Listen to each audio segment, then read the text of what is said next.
This is unbelievably dangerous.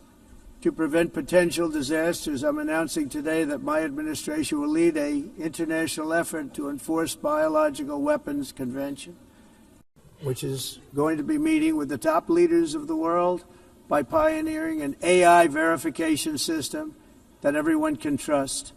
Hopefully the UN can play a constructive role, and it will also be one of the early projects under AI. Let's see how good it is, because a lot of people are saying it could be one of the great things ever, but it also can be dangerous, but it could be put to tremendous use and tremendous good, and this would be an example of that.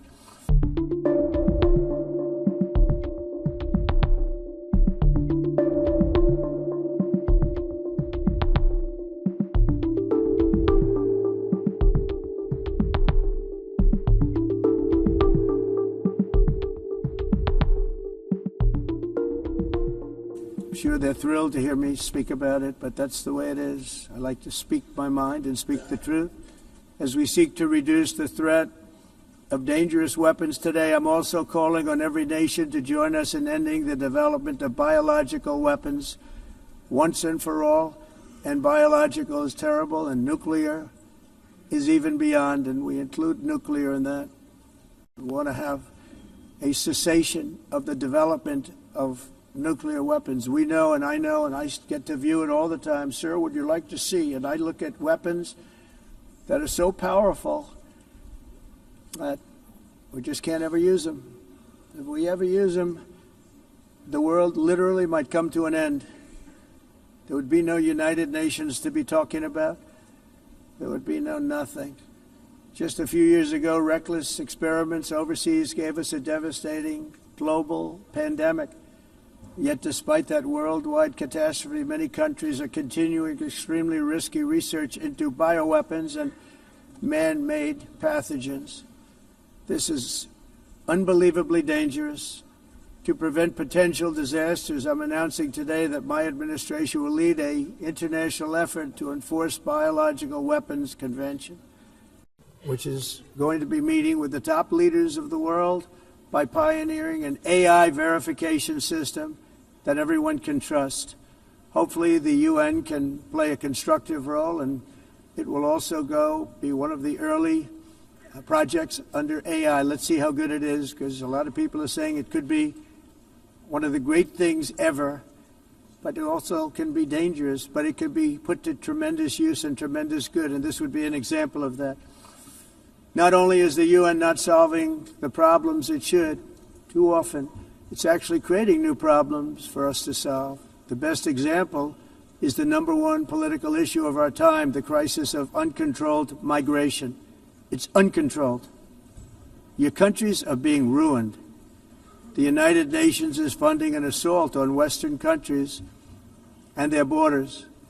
In 2024, the UN budgeted $372 million in cash assistance to support an estimated 624,000 migrants journeying into the United States.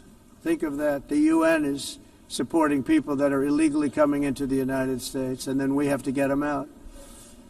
The UN also provided food, shelter, transportation, and debit cards to illegal aliens. Can you believe that? On the way to infiltrate our southern border. Millions of people came through that southern border. Just a year ago, millions and millions of people were pouring in, 25 million altogether over the 4 years of the incompetent Biden administration. And now we have it stopped, totally stopped. In fact, they're not even coming anymore because they know they can't get through. But what took place is totally unacceptable. The UN is supposed to stop invasions, not create them and not finance them.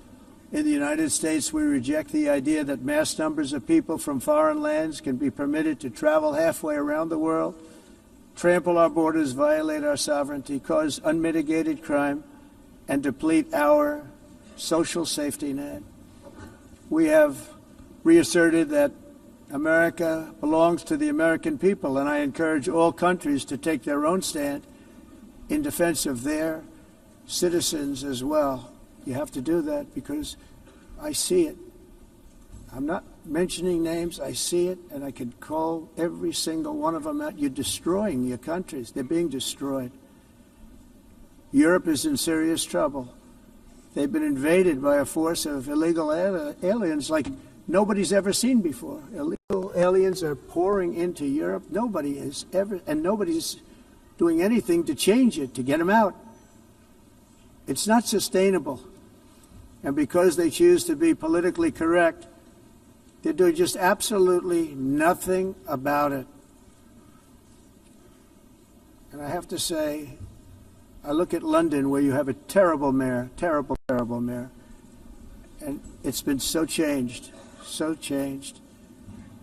Now they want to go to Sharia law, but you're in a different country. You can't do that. Both the immigration and their suicidal energy ideas will be the death of Western Europe if something is not done immediately. This cannot be sustained. What makes the world so beautiful is that each country is unique. But to stay this way, every sovereign nation must have the right to control their own borders. You have the right to control your borders, as we do now, and to limit the sheer numbers of migrants entering their countries and paid for by the people of that nation that were there and that built that particular nation at the time. They put their blood, sweat, tears, money into that country, and now they're being ruined. Proud nations must be allowed to protect their communities and prevent their societies from being overwhelmed by people they have never seen before, with different customs, religions, with different everything.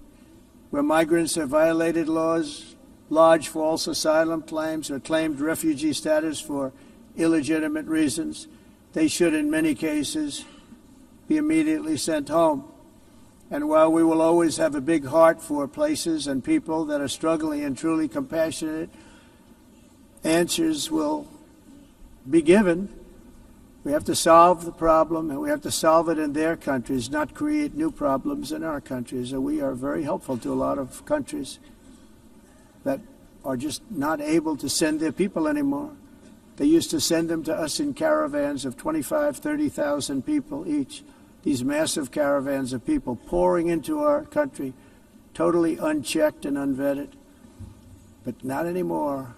According to the Council of Europe, in 2024, almost 50% of inmates in German prisons were foreign nationals or migrants. In Austria, the number was 53% of the people in prisons were from places that weren't from where they are now.